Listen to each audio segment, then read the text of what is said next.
체질은 현대사에서 더 의미가 없다라고 명백히 밝혀놨어요. 근데 이 8체질, 뭐 4체질, 8체질, 32체질 미국 암센터에서조차 연구할 생각도 안 해요. 그게 현실이에요.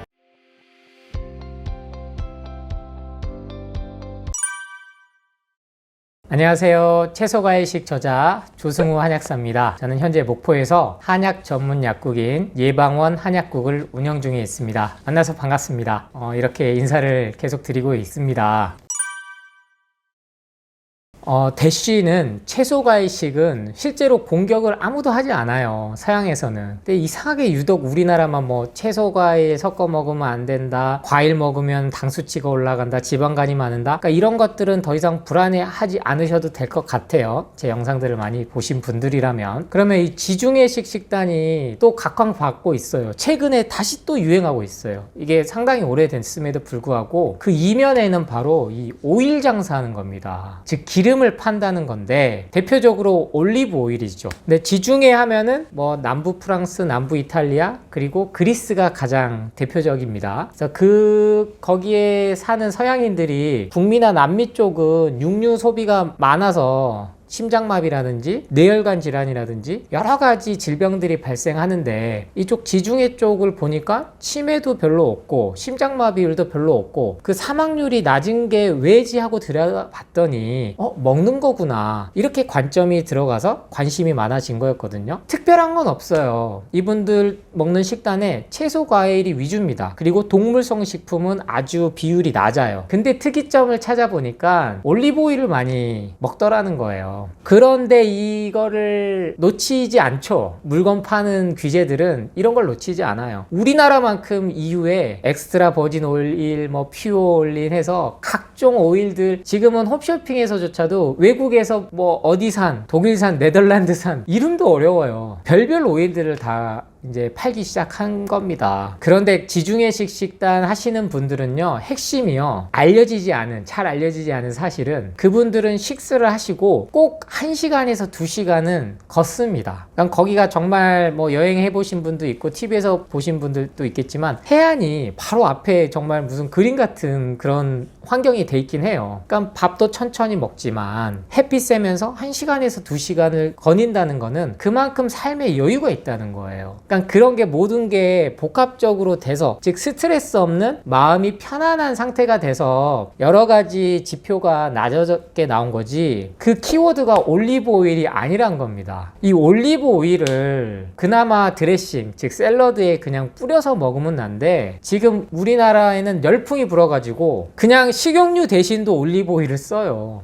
엑스트라 버진 오일은 이제 착즙하는 그 순서에 따라서, 즉 가격에 따라서 나눠진다고 보시면 되는데, 엑스트라 버진 오일이 무조건 좋다라고 생각을 하시는데, 여기에 이제 제가 세부적으로 설명하는 걸 별로 안 좋아하지만 불포화 지방산, 포화 지방산, 좋은 게 이제 불포화 지방산이다 하는데, 그러면은 이 올리브 오일에 포화지방산이 없냐? 그렇지 않아요. 모든 기름에는 10% 이상이 들어갑니다. 불포화지방산을 설명을 할 때 반드시 등장하는 게 오메가3, 오메가6죠. 근데 이게 3, 6, 9, 뭐 7도 있어요. 이 비율이 우리가 서양식 생활 습관이 되면서 오메가3하고 오메가6 이 비율이 너무나도 편차가 커져서 오메가6를 많이 먹으니까 오메가3를 따로 먹어줘야 된다 해서 건강기능식품도 오메가3를 먹기 시작한 열풍이 불었던 거고요. 지금도 다 먹고 있는데 과연 그게 다 우리 몸에 균형을 맞춰주냐는 걸 생각해 보셔야 돼요. 올리브 오일 다음에 지금 또 열풍적으로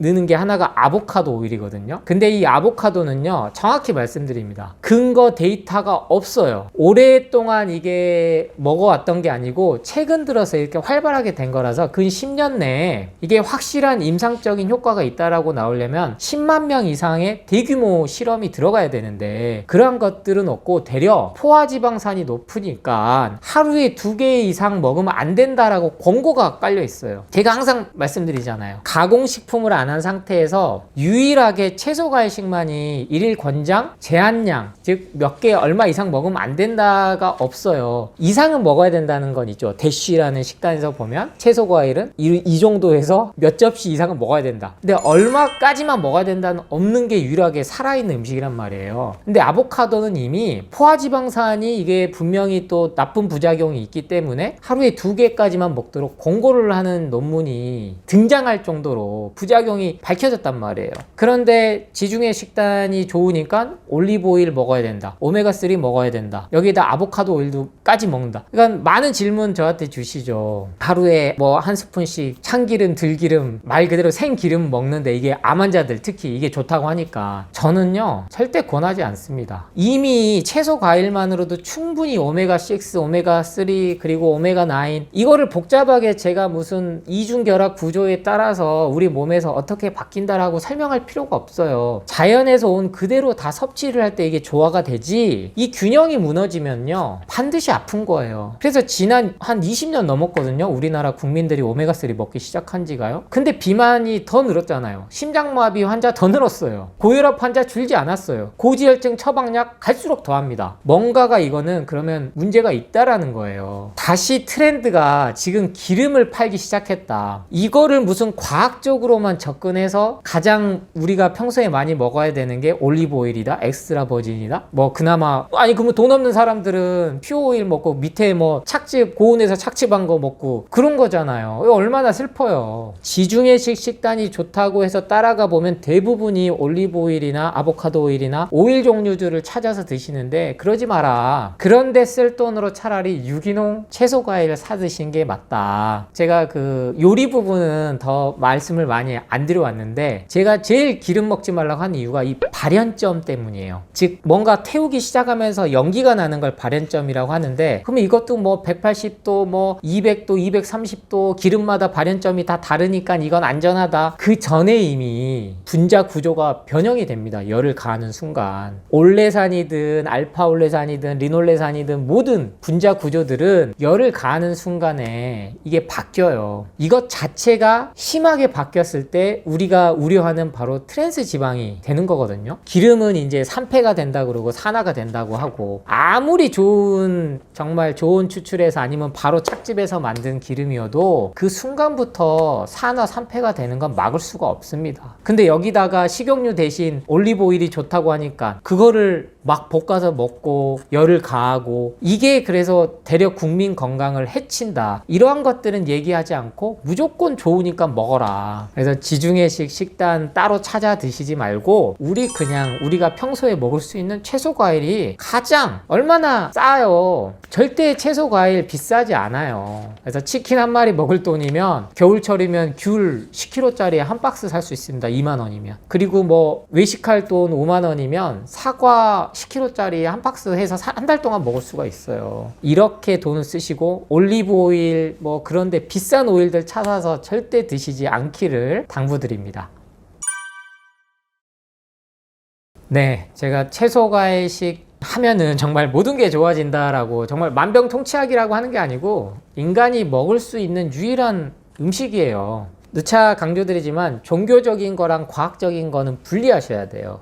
진화론적으로 생태학적으로 봤을 때 우리 현재 호모 사피엔스는 700만 년 동안 채소 과일식을 하면서 먹고 자랐다. 그런데 즉 불면이 온 이유는 여러 가지가 있죠. 가장 첫 번째는 전기, 즉 불의 발견을 이어서 이 전기 때문에 24시간이 이제 완전히 개념이 없어진 거죠. 그 다음은 이제 먹지 말아야 될 음식들을 먹기 시작해서 그런 거고요. 그런데 채소 과일식에서 뭘 먹으면 불면에 좋냐라고 이제 여쭤본다면 원래는 이렇게 뭔가 특정해서 딱딱 잘 안 집어드리지만 최근 들어서 제 상담 환자들한테 원래 하던 거를 한번 말씀드려야겠다는 생각이 들었어요. 바로 상추입니다. 상추의 효능에 대해서는 제 책에도 그렇게 왜냐면 디테일하게 제가 하나하나 효능에 대해서 쓰지 않았던 건 채소 과일이면 어떤 걸 먹어도 우리 몸에 좋기 때문이라는 걸 먼저 각인을 시켰어야 됐기 때문인데, 이 상추는 의외로 우리가 정말 값싸게 접할 수가 있거든요. 현재는 마트에 가도 신선한 상추가 항상 있어요. 제가 이제 한약사기 때문에 동의보감 얘기를 드리자면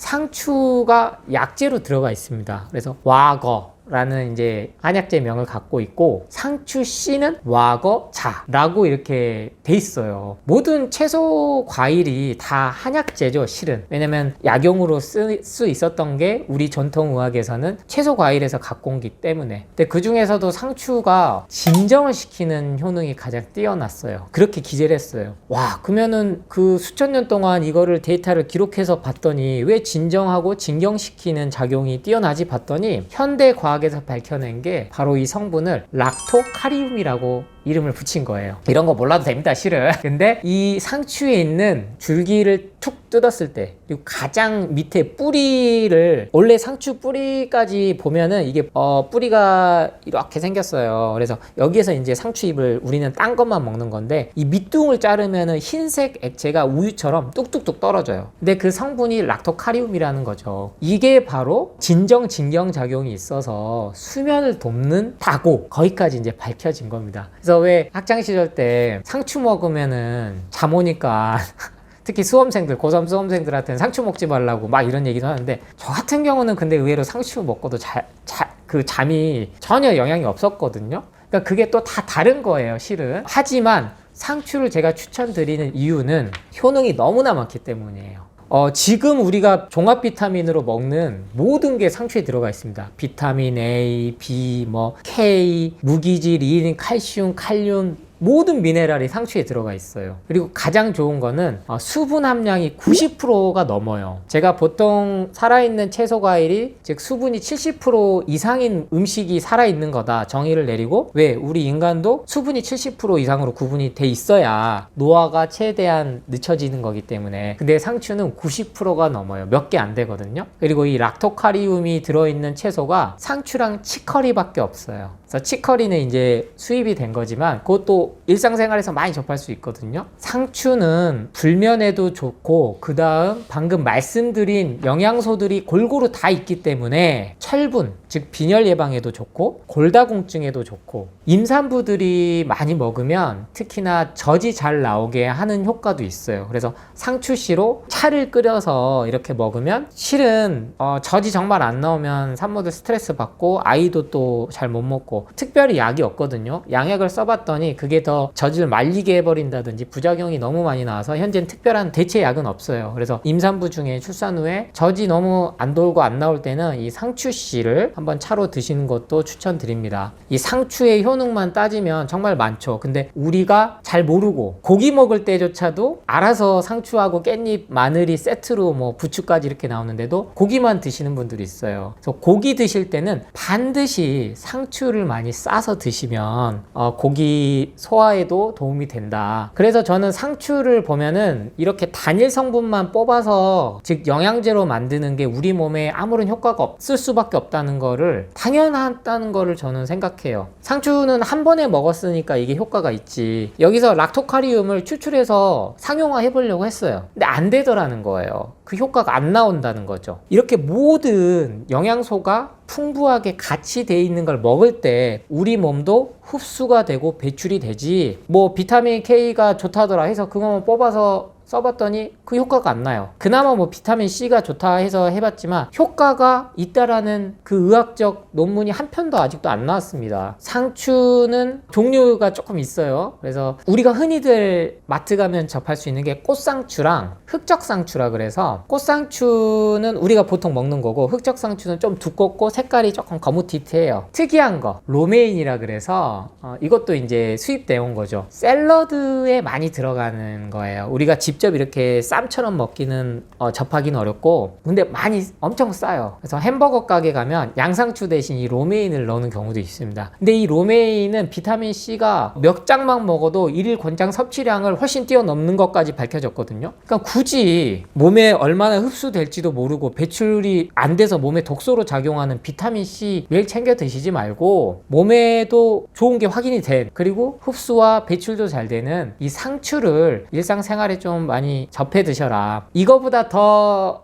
보관이 용이하고 가격도 정말 저렴하고 한 게 바로 양배추라서 제가 양배추를 특정해서 항상 말씀드렸지, 상추도 이렇게 물기 조금 촉촉하게 해가지고 파빅스 같은 통에 놔두시면요, 딱 밀봉해가지고 냉장고에 넣어놓으면 일주일 정도는 충분히 놔두고 드실 수 있거든요. 조리할 때 주의하실 게 있어요. 저도 이제 유튜브 보다가 깜짝 놀랐는데, 전자레인지에 상추를 넣어서 한번 이렇게 싹 돌려서 이렇게 뭔가 무침을 하더라고요. 왜냐면 물에다가 데치면 이게 흐물흐물해지면서 먹기가 불편하다는 이유 딱 그거 하나인데, 전자레인지는 물 분자를 이렇게 쉽게 설명드리면 흔들어 가지고 그거를 가열을 하는 건데, 수분이 90% 이상인 상추를 갖다가 굳이 전자레인지 넣어 가지고 그 수분 함량을 떨칠 필요가 있겠느냐, 그 생각을 하신다면 굳이 전자레인지는 사용하지 마시고 그냥 쌈 싸서 드시든 그냥 먹든 아니면 겉절이나 무침할 때는 그냥 뜨거운 물에 살짝 데쳐서 드시는 거를 추천드립니다.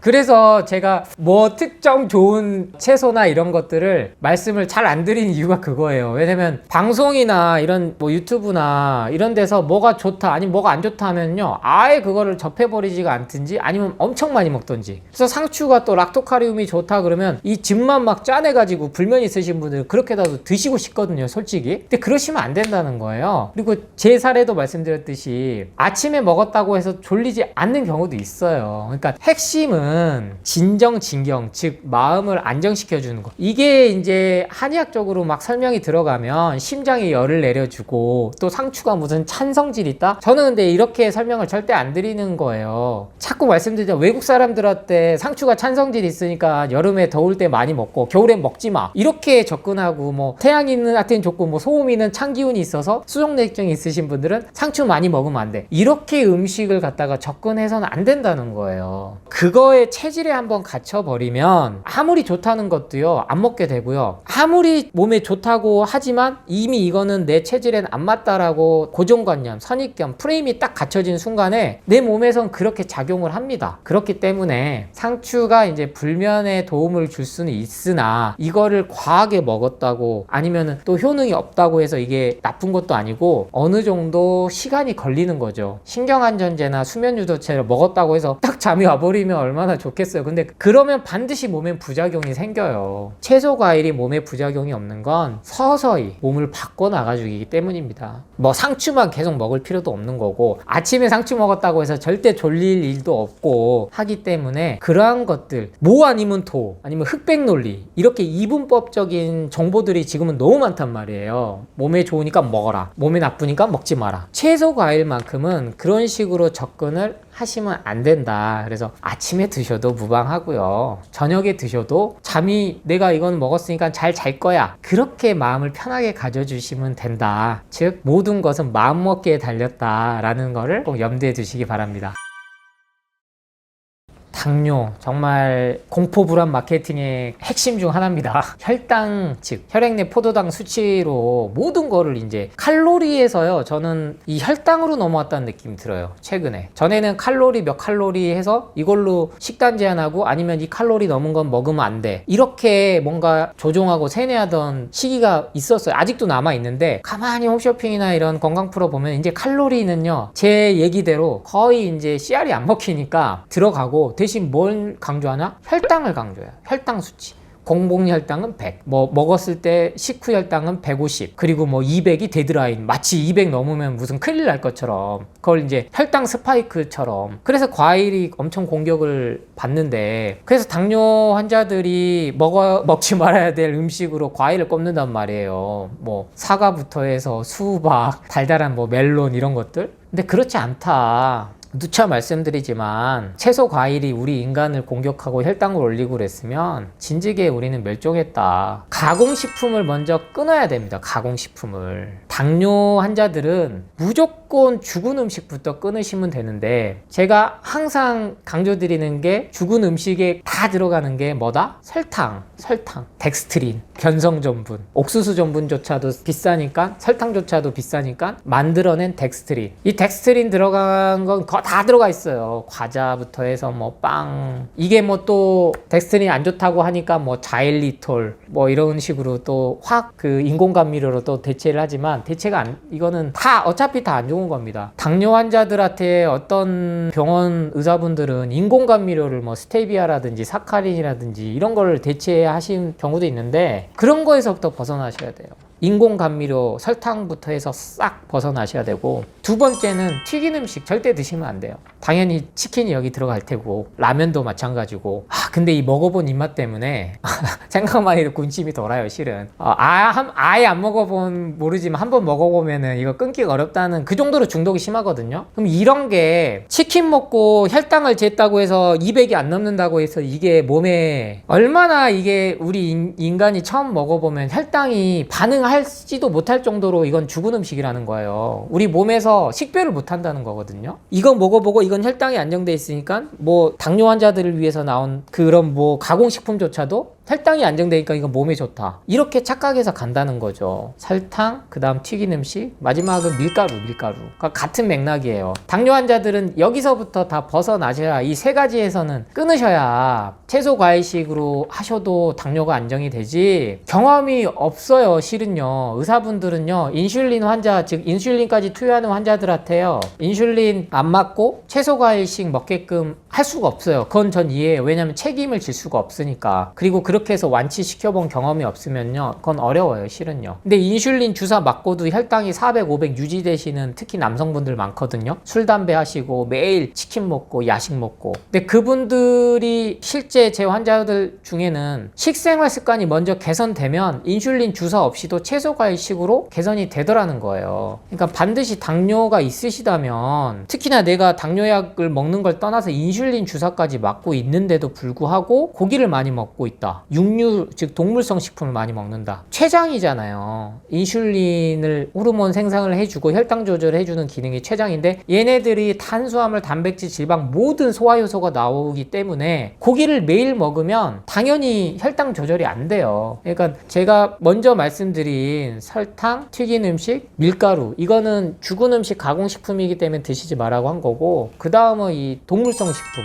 고기류를 먹으면 당연히 췌장이 힘들어져서 인슐린 이러한 저항성이 생기는 건 당연한 거다, 이렇게 생각하면, 그래서 이제는 조금 더 세부적으로 제가 말씀을 드리지만 큰 맥락을 이해하셔야 돼요. 그래야 얘는 먹어도 돼, 얘는 안 먹어도 돼, 이렇게 접근을 안 한다는 거죠. 그러니까 당뇨 환자들 세 가지, 안 먹어야 될 세 가지 했더니 이것 빼곤 또 다 먹어도 되나 보다, 이렇게 이분법적으로 사고를 절대 안 하셔야 당뇨에서 벗어나실 수 있습니다.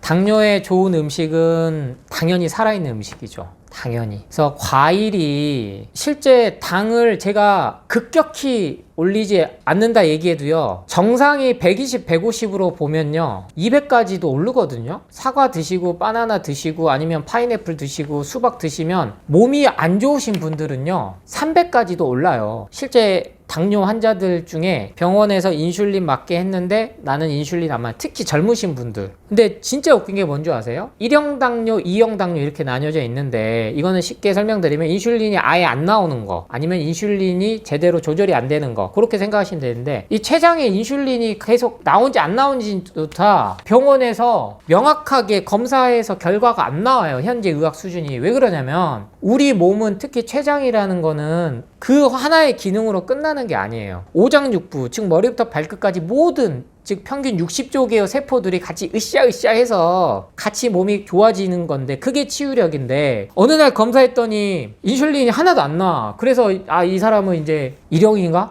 2형인가? 어느 날 했더니 또 나와. 어느 장단에 맞추라는 거죠? 근데 일단은 인슐린이 안 나온다고 보고 인슐린 투약약을 최대치로 막 해놨단 말이에요. 그러면 내 몸은 회복이 안 되는 거예요. 그래서 400, 500 정도 나오시는 분들이 어디 얘기해서 같이 그렇게 하는 의사도 있습니다. 한의사분도 분명히 있고요. 한약을 같이 쓰죠, 그런 분들은. 근데 이게 과학적 데이터가 없다고 공격들을 막 받는단 말이에요. 제 경험상 제가 같이 응원해드리고 지지해드리고, 물론 400에서 500 정도가 계속 일정 일정하게 이상이 생겨서 정말 갑자기 막 눈이 앞에가 뿌얘진다든지 뒷골이 막 땡기다든지 혈당이 너무 높아서 나타난 신호들이 나타나기 전에 이제 본인이 알거든요, 실은요. 그래서 내 몸의 최고의 주치의는 자신이라는 말이 맞아요. 그래서 혈당도 마찬가지인데 실은 인슐린 맞고도 400, 500 생활하신 분들 많아요.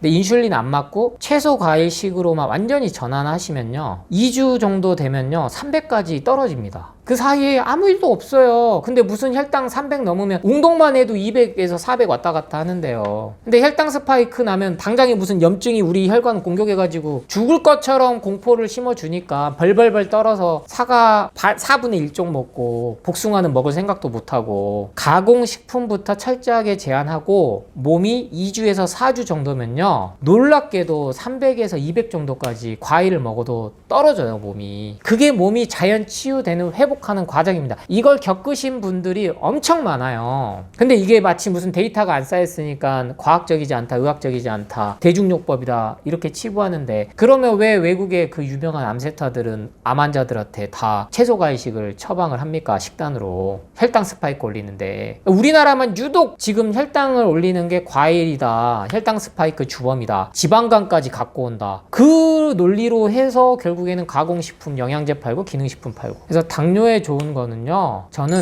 과일만큼 혈당을 안정시켜주는데, 말 그대로 혈당을 안정시켜주는 힘을 갖게 해야 되잖아요. 혈당이 안정됐다고 해서요 그분이 건강한 경우는 없어요. 당뇨 환자들 당뇨약 20-30년 먹고 인슐린 주사 맞으면 다 신장투석 가잖아요. 대부분 시력 잃잖아요. 손목 발목 다 잘라내잖아요. 다 알거든요. 근데 이미 명의들, 즉 췌장 전문의 진짜 내노라는 우리나라 명의들 몇 분들 중에 이미 얘기해요. 인슐린으로도 더 이상 당뇨는 정복이 안 된 게 확인이 되었다. 그래서 나온 게 뭐 인공췌장. 이게 그 사고의 방향이 다른 거예요. 되려 미국 의사들이 통합으로 해서 야, 인공췌장까지 해도 안 되는데 써봤더니 과일로 식단이 이게 혈압이랑 콜레스테롤이랑 당뇨랑 다 결국에는 하나구나. 우리 몸이 갖고 있는 고유 능력만 회복해 주면 되는데 그건 살아있는 음식. 그래서 과일 중에 우리나라 세종실록에 보면은 귤이 나와 있어요. 당뇨에 좋은 음식으로.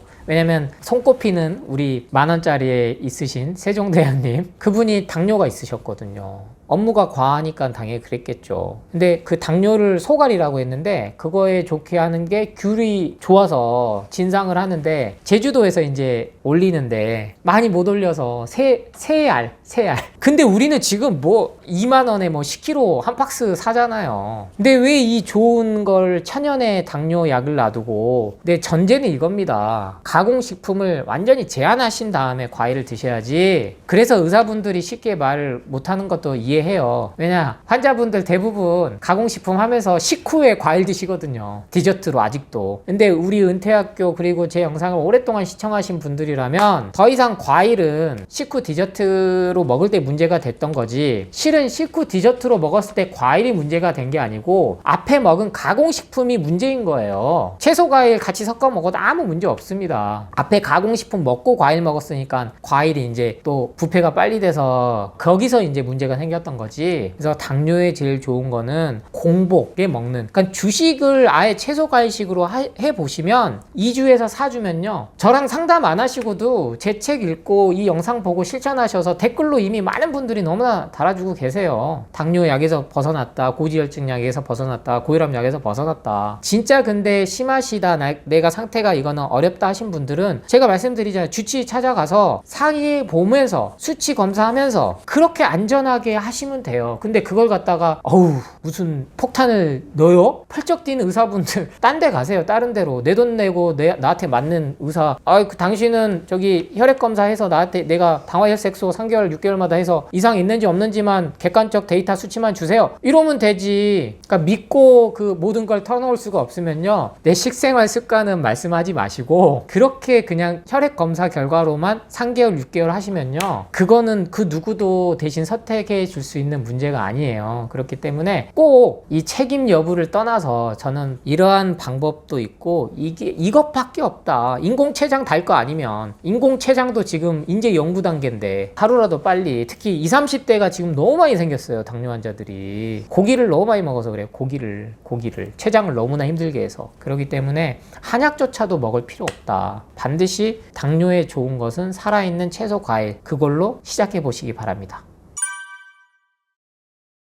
네, 제가 커피의 위험성에 대해서 충분히 여러 번 말씀을 드렸고 거기에 대해서는 특별히 다들 뭐 반박이나 수긍을 다 하세요. 근데 그러면은 카페인이 몸에 안 좋다고 하니까 디카페인 먹으면 어떠냐라는 질문에 디카페인이 더 안 좋습니다 라고 거기까지 말씀을 드렸어요. 그랬더니 이제 1960, 70년대까지는 그게 맞다. 근데 지금은 추출 기법이 홍보를 하기를 우리는 이제 그 추출 기법이 바뀌어서 그 전에는 우리도 인정한다. 유해한 거 바꿨으니까 괜찮다. 근데 그 세부적인 뭐 방법까지 제가 설명드릴 필요도 없고 알 필요도 없어요 우리는. 근데 그 유해성이 완전히 사라졌냐라고 말을 하지 않아요. 그래서 잘 들어보셔야 돼요. 근데 커피는 근본적으로 카페인 때문에 문제가 생긴 게 아니에요. 카페인은 하나의 일부분이고요. 정말 많은 수천 가지 담배와 버금가는 화학 물질들이 즉 콩을 로스팅하고 압축하고 뭐 글라인더로 갈고 에스프레소로 이제 내기 위해서 거기서 나타나는요 수천 가지 화학 물질들 반응 때문에 몸에 안 좋은 거예요. 카페인이 문제가 아니라. 근데 제일 뭐 어렵게 뭐 여러 가지 용어들을 들어드릴 필요가 없으니까 제가 카페인을 이제 대표적으로 말씀드린 것 뿐이지 엄청난 화학 반응이 일어나서 공부를 한 화학자들은 커피를 그래서 정말 하루에 한 잔, 일주일에 한 잔 이상은 안 먹을 수밖에 없어요. 공부를 하면 할수록. 근데도 술, 담배도 못 끊으니까 당연히 커피도 먹게 되는 거. 그만큼 중독성이 준다는 건 카페인 때문에 주는 게 아닙니다. 그 모든 게 같이 결합시켜서 아직 밝혀지지도 않았어요. 모든 그게 얼마나 이미 발암물질이라는 거는 몇몇 화학 분자들 구조들만 갖고 왔지 더 많다는 거예요. 그거 밝힐 수도 없어요. 근데 이거를 또 한 번 디카페인 만든다고 해서 화학 처리를 한 순간에 핵폭탄 또 터뜨리는 거예요. 그러니까 어떤 기업이 이게 몸에 안 좋아서 밝혀졌다고 해서 그거를 갖다가 다시 또 방어하기 위해서 나온 논리들에 즉 그게 대표적인 식품 가공업체 제약회사들이 하는 마케팅 기법이란 말이에요. 거기에 휘둘리고 끌려다니시면 안 돼요. 항상 보면 댓글 부대라는 게 있어요. 어딜 가든. 그래서요 화학자들 과학자들이요 공중파 방송 나오기 싫어합니다. 유튜브나 최근 들어서 이렇게 얘기하지 공중파에서는 커피에 대해서 얘기하면요 공격을 엄청 받아요. 방금처럼 뭐 디카페인은 뭐 이렇게 탔던데요. 근데 이미 밝혀진 사실이에요. 아무도 이렇게 얘기를 안 할 뿐이지. 왜? 이게 하나의 경제 축이니까요. 국가도 기업이 돈 많이 벌어서 세금 내고 소비가 진작되는 게 좋아하지 국민 건강 때문에 갑자기 커피 소비량이 확 줄어가지고 내수 시장이 침체되고 돈이 안 돌고 그런 걸 좋아하지 않는다니까요. 근데 이런 거를 모르고 경제의 큰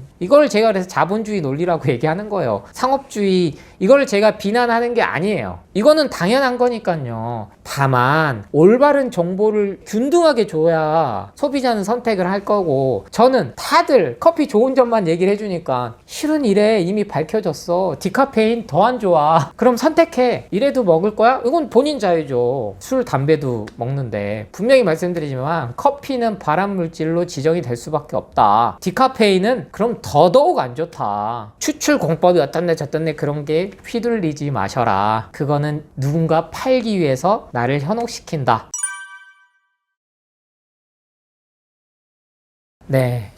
채소과일식으로 넘어왔을 때랑 비슷합니다. 가공식품이죠, 커피는. 근데 특히나 중독성을 갖고 오는 건 이미 음식이 아니에요. 커피는 그래서 이미 약물이다. 이거를 의학 기전으로 막 설명할 필요도 없고, 근데 좋은 약도 아니라는 거예요. 그래서 누차 제가 부신피질 호르몬이라는 그러한 아무튼 갑상선 기능 저하증, 항진증 이런 것들 진단받으신 여성분들 커피부터 끊어보세요. 그러면 수치 좋아집니다. 부신을 갖다가 자극해서 일시적으로 코르티솔 호르몬을 유발시켜서 그게 이제 나를 갖다가 순간 딱 집중력을 좋게 만든다. 그게 반복되면 더 이상 내성이 생기기 때문에 반드시 커피는 중독되기 전에 끊으셔야 되는데 내가 하루에 4잔 이상을 마셨다. 이건 이미 중독된 거예요. 4잔은. 하루에 한 잔까지는 내가 조절이 가능하다. 그나마 다행인데 이 한 잔을 계속 먹으면요. 그것도 중독이 됩니다. 그래서 하루에 한 잔씩만 먹으니까 괜찮지라고 하셨던 분들 중에도 끊기가 어려워요. 그래서 끊어보면 가장 먼저 두통이 와요. 두통이. 이건 이제 혈관이 좁아졌다, 확장됐다 이런 것 때문에 오기도 하거든요. 근데 이틀에서 3일 정도만 이겨내시면 이 두통은 사라집니다. 완전히 카페인이 중독이 돼서 끊기가 어려우신 분들은 뭐 녹차나 홍차라든지 이러한 카페인이 들어간 걸로 조금 대체하면서 하신 방법도 있지만 다른 방법 없어요.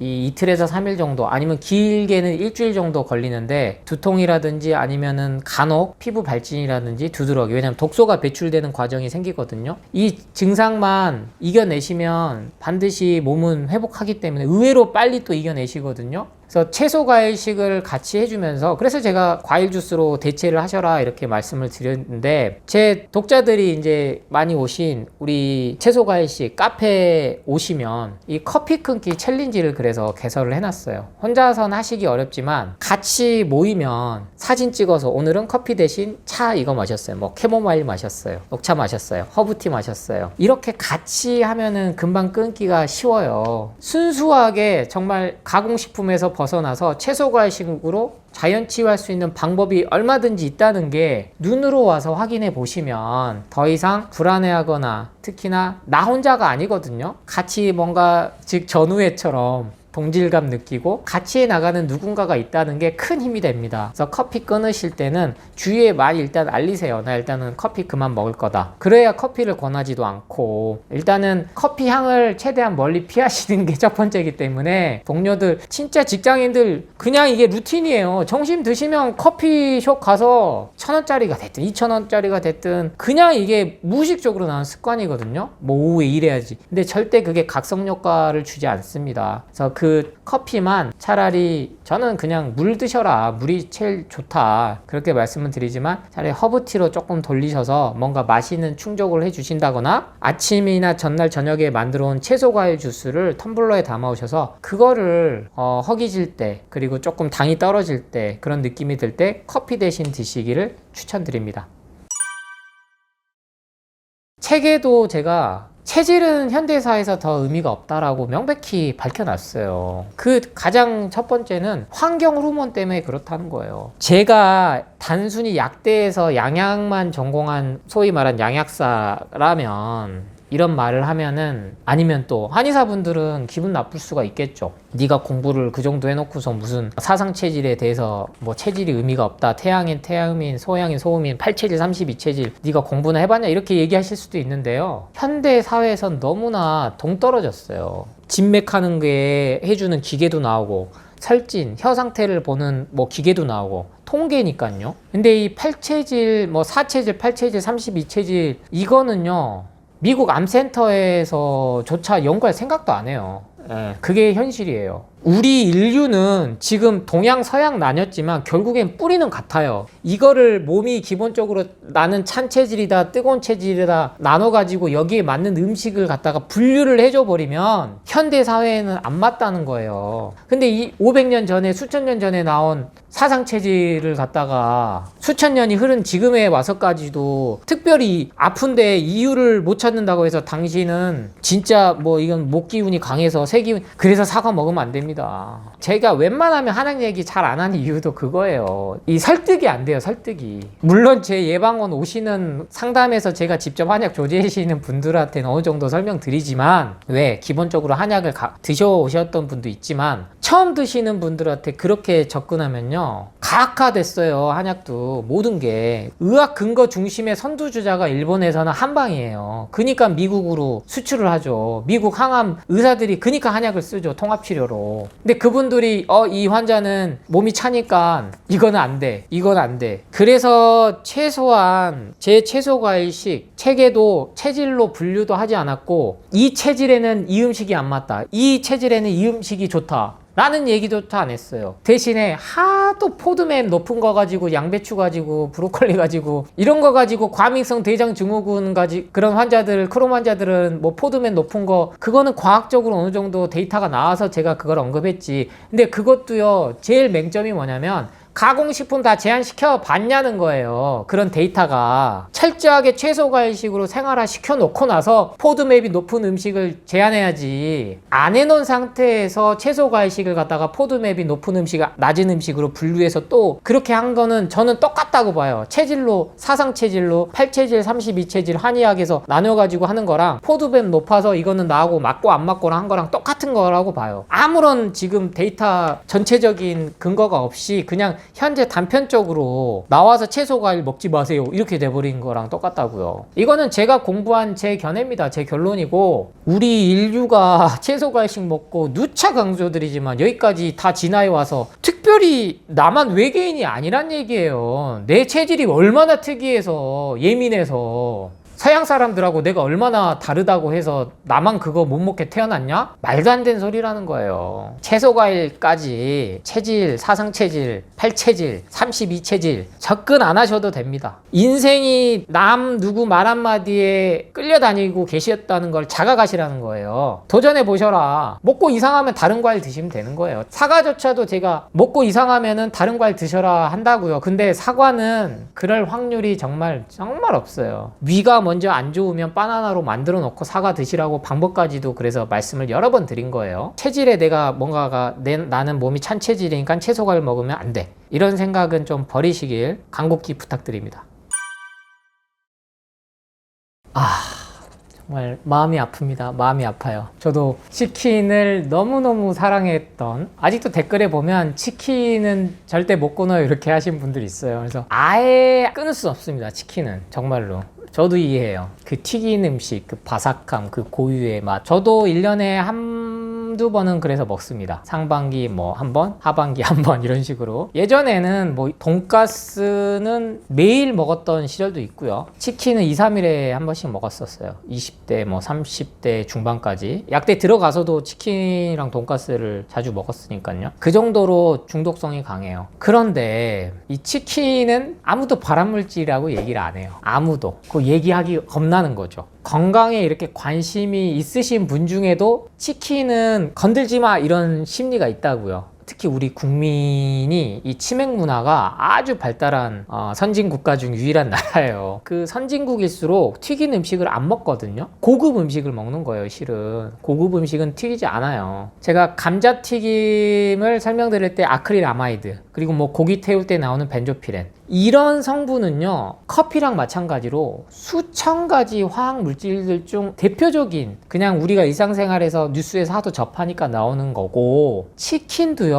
똑같습니다. 제가 지중해식 식단 위험합니다 했던 이유가 오일을 갖다가 발연점 이상이든 아니든, 그러니까 180도는 괜찮아, 뭐 200도 안 됐으니까 괜찮아 생각하는 것처럼 똑같이 치킨도요 그 고온에 이미 들어간 순간에 닭을 튀기잖아요. 닭만 튀겨도 문제인데 여기다가 밀가루 입히죠. 이 밀가루에도 5만 가지 저기 맛있게 만들려고 화학물질 넣죠. 거기다가 또 양념장 바르죠. 이게 어마어마한 변화가 된다라는 거는 다 알아요. 다. 치킨 업자들도 알아요. 근데 이거를 대놓고 말을 하기가 어려운 거예요. 발암물질이다, 몸에 안 좋다, 먹지 마라. 왜 감자튀김은 자신있게 얘기하면서, 재밌는 일화가 있어요. 감자튀김이 아크릴아마이드 때문에 발암물질로 확인해서 감자칩 이제 식품 회사들한테 이거를 확인했단 말이에요. 그랬더니 반응이 너무나 순수하게, 와 아니야 그거 아니야 이게 아니고, 네 최대한 좋은에서 하도록 노력해 보겠습니다 이랬단 말이에요. 미국에서 이미 다 알고 있었던 거예요. 감자칩, 감자를 튀기면 발암물질이 나온다는 거. 식물조차도 문제가 된 거예요. 근데 고기를 튀겼다, 난리 나는 거죠. 난리 나는 거예요.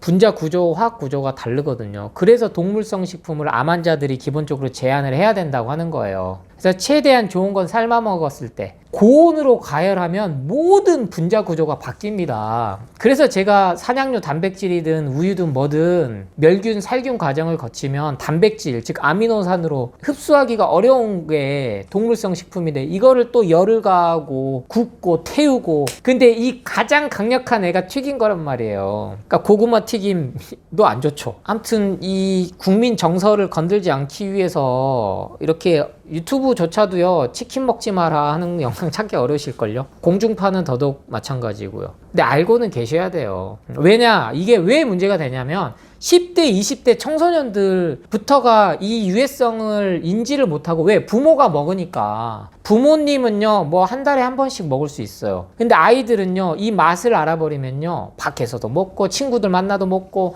1인 1닭이 그래서 나온 거예요. 삼계탕으로도 매일 닭 한 마리 먹으면요, 췌장이 힘들어진다니까요. 근데 1인 1치킨을 하는 세대가 등장해버렸어요. 그러면 그 친구들이 다 비염, 아토피 달고, 시간 지나면 다 심장 질환이 올 수밖에 없는 거죠. 그래서 부모가 아이들 식생활 습관을 만들어주는 거 아주 절대적으로 중요합니다. 고기가 성장에 도움을 준다라는 거는 만들어낸 프레임에 불과했던 거예요. 채소 과일식 해서 비건 생활하시는 미국은 어마어마하게 많아요. 전 세계로 따지면 수억 명이고. 그럼 그 아이들이, 그러면 미국 아이들이 우리 한국인보다 작게 자랐냐? 그렇지 않거든요. 그래서 불편한 얘기지만 치킨은 매일 먹을 음식이 아니다. 이거는 음식은 아니에요, 실은. 그냥 맛을 중독성을 내고, 누차 강조드리지만 저도 치킨을 좋아합니다. 그거 인정해요. 맛있어요. 그게 고유의 맛이 아니고 인위적으로 만들어낸, 우리 커피와 버금가게끔 뇌를 교란시켜서 그 맛에 길들여지게 해서.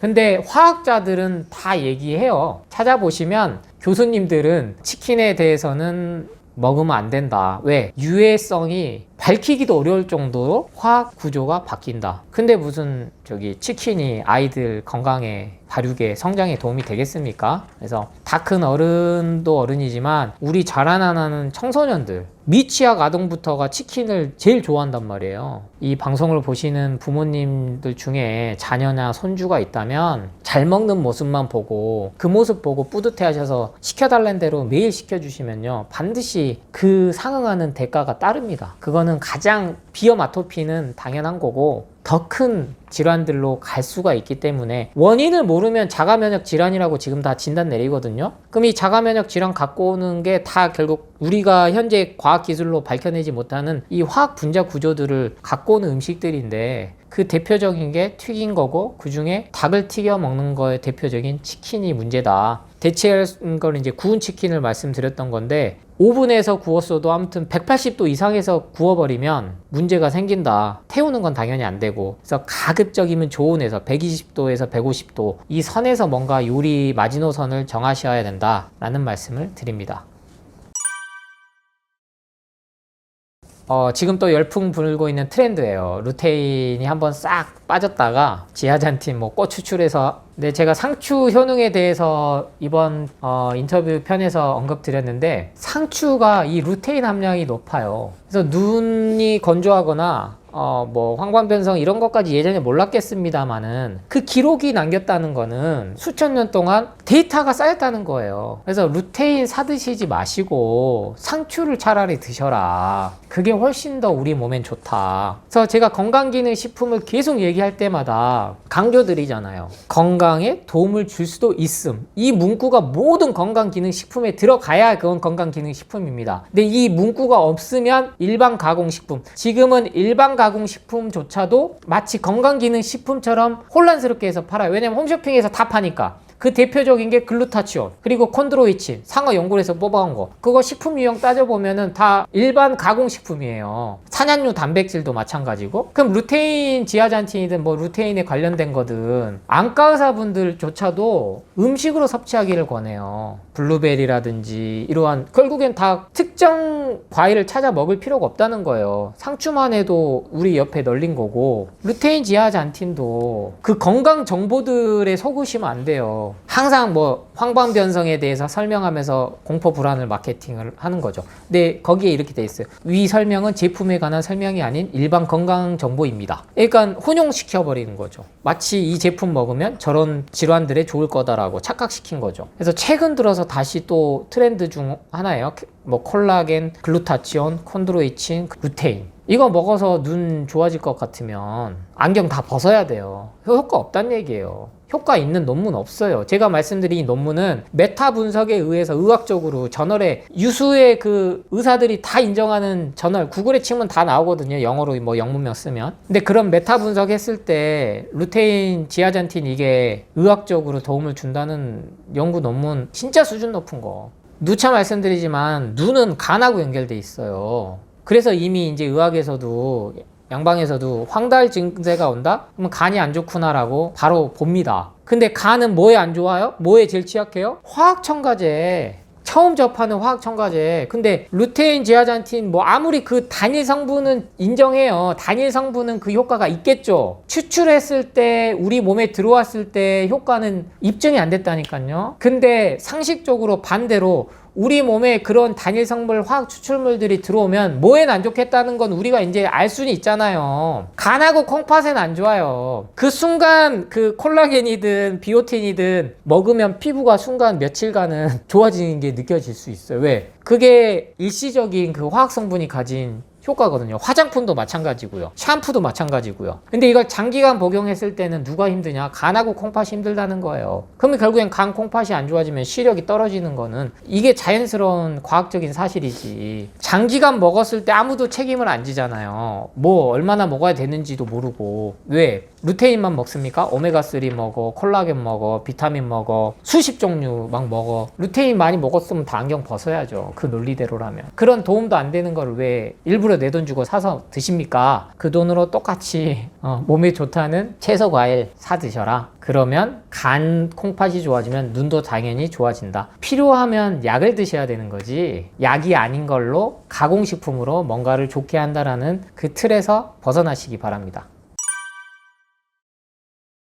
네, 이번 인터뷰 편도 제가 조금 열변을 토했던 것 같아요. 왜냐면 제 영상이 많이 조회가 될수록 반대되는 입장에서는 말하는 전 공격이라고 생각은 안 하는데 그런 게 많이 들어오고 있습니다, 실제로. 그래서 저는 반대되는 정보를 꾸준히 드리겠다고 약속을 드렸고, 먹지 말라고 하고 있는데도 조회수가 잘 나오니까 협찬 광고가 들어오는 게 이게 상업주의입니다. 쉬운 예를 말씀드릴게요. 여러분 인터넷을 핸드폰으로 하든 PC로 하든 맞춤형 광고라는 게 뜨잖아요. 소위 말하는 AI가 이 사람이 뭘 검색하고 어떤 상품을 많이 사고 이런 게 다 알고 있어서 알고리즘이 여기에 맞춰서 유튜브조차도 그래서 관련 영상을 추천을 해주잖아요. 그럼 이게 편리한 것 같지만 잘 생각해 보시면 누군가 만들어 놓은 큰 프레임에 끌려다니고 있다는 걸 자각하셔야 돼요. 저는 비단 이 먹거리에 대해서 중점적으로 지금 말씀을 드리지, 삶 전반이 누군가에 의해서 내 인생이, 특히나 내 돈이, 왜냐면 그 돈이거든요. 결국엔 소비를 진작시키고 내가 돈을 쓰게 만들기 위해서 이 마케팅부터 해서 모든 걸 퍼붓는단 말이에요. 그래서 과연 내가 내 인생의 주인으로 살고 있는 건가? 먹는 것조차도 누군가에 의해서 끌려다녀서 이건 먹으면 안 돼, 이거는 몸에 좋으니까 그 트렌드에 따라서 끌려다니는 삶을 살고 있지 않은지는 한 번쯤 돌아보셔야 됩니다. 먹거리조차 이렇게 되면요, 삶 전반이 다 그렇게 끌려다니고 있다라고 생각하셔도 무방해요. 내 몸에 들어오는 것조차도 내가 내 의지대로 결정 못하고 있을 때는 심각한 결정장애가 옵니다. 누군가에게 의존하게 돼 있어요. 근데 그거를 개인의 잘못이 아니에요. 특정 단체 세력은 그거를 계속 연구해서 인간의 심리를 정말 많은 돈을 투자해서 마케팅이란 말이에요. 그래서 우리 은퇴학교 구독자분들은 여기에서부터 벗어나셔야 되는구나 라는 거를 깨달으셔서, 그랬을 때 몸도 마음도 괴로움이 없이 자연 치유가 돼가는 걸, 그게 진짜 행복한 인생이 된다라는 거를, 꼭 제가 정답은 아니에요. 하지만 제가 공부를 이렇게 해보고 많은 상담해보고 지금도 몸엔 이상이 없는데 불행하다고 느끼신 분들은 결국에 마음의 문제라는 거를 제가 경험을 해보고 나니까, 약보다는 살아있는 채소 과일식을 바탕으로 했을 때 이 마음도 치유된다. 내 인생의 주인이 된다는 거는 곧 가공식품에 끌려다닌 삶이 아니고 마음껏 내가 그냥 골라서 먹을 수 있는 채소 과일식을 했을 때부터 인생조차도 바뀔 수 있다는 말씀으로 이번 편 마무리를 드리겠습니다. 항상 지지해주고 응원해주셔서 감사합니다.